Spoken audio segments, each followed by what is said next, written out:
That chance at history, coupled with her surprisingly large primary margin, has turned Abrams into a major Democratic rising star, at least for now. To find out more about Abrams and see whether she has a real shot to win the general in GOP-friendly Georgia, I reached out to the Atlanta Journal-Constitution star political reporter Greg Blostein. Our conversation, conducted via email and lightly edited only for flow, is below. Stacey Abrams was the favorite in Tuesday's primary. But did anyone think her margin would be so big? And why was it?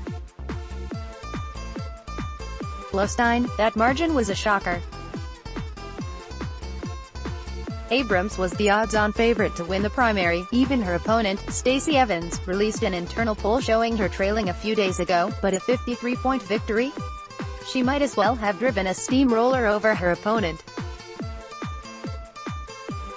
Abrams was helped by a string of factors, the tug of history for her quest to be the nation's first black elected female governor, her grassroots mobilization strategy targeting left-leaning voters, her unapologetic progressive agenda, which defied a generation of more centrist stances from top state Democrats, a surge of outside cash and support culminating with Hillary Clinton's endorsement on Monday, and an opponent who largely staked her campaign on a message about a Georgia scholarship that didn't resonate with voters. Abrams remains largely unknown nationally.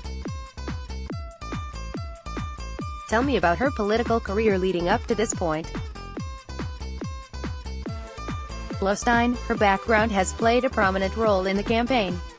Her parents struggled with poverty while raising Abrams and her 5 siblings in Gulfport, Mississippi.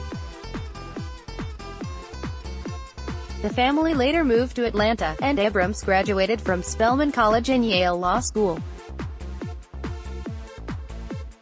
She won an Atlanta-based seat in the Georgia House in 2006 and soon became the chamber's top Democrat. She built a profile as a pragmatic dealmaker, brokering compromises with the Republicans who controlled the legislature on some issues while fighting them on others.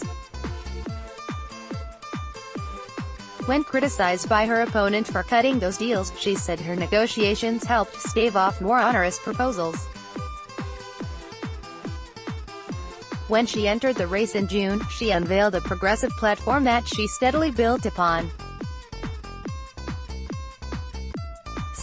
How out front was Abrams in the primary about the potentially historic nature of her campaign? Did she tout that she could be the first black woman elected governor of a state? Or not? Blostein, Abrams has embraced the historic nature of the campaign while not letting it overshadow her policies. Supporters and surrogates are much more vocal about it, and she's benefited from spending from groups such as Black, which seeks to elect African American candidates. Something that often got left out of some of the national coverage. Either candidate would have made history, since Evans would have been the first woman from a major party nominated for governor in state history. Abrams told CNN this morning that Georgia is a blue state. "We're just a little confused. Is there evidence to suggest she's right? Or proof that she's wrong?"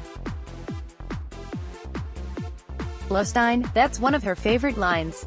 Her argument goes like this: GOP Gov. Nathan Deal beat Jason Carter, the Democratic nominee, in 2014 by about 200,000 votes.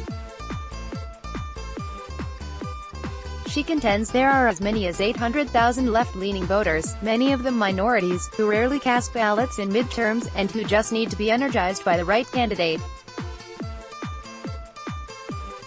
There's reason to believe she's starting to do that. Georgia Republicans outvoted Democrats in the 2014 primary by nearly 300,000 votes. In this contest, the GOP edge was only about 50,000 ballots. Finish this sentence. The chances of Stacey Abrams being the next Georgia governor are blank. Now, explain. Blostein, up in the air. That's a squishy answer, I know, but let me explain. The captivating angle about this race, from a Georgia perspective, is that no Democratic candidate for governor has tried Abrams' progressive approach or fully embraced her strategy to energize left-leaning voters before. For instance, Carter, the 2014 nominee, focused mostly on more consensus topics such as boosting K-12 funding. And he ran as an NRA Democrat. Abrams has boasted about her F-grade from the pro-gun group pledge to end capital punishment, take steps to decriminalize marijuana and pursue a host of other policies that Democrats would have considered unimaginable just a few years ago. Plus, Republicans are about to embark on a grueling 9-week runoff that will further divide the party. Whoever emerges as the GOP nominee will still be considered the favorite. Republicans have held every statewide office in Georgia since 2011, and the governor's mansion since 2003, but Abrams has a chance to upend the state's politics.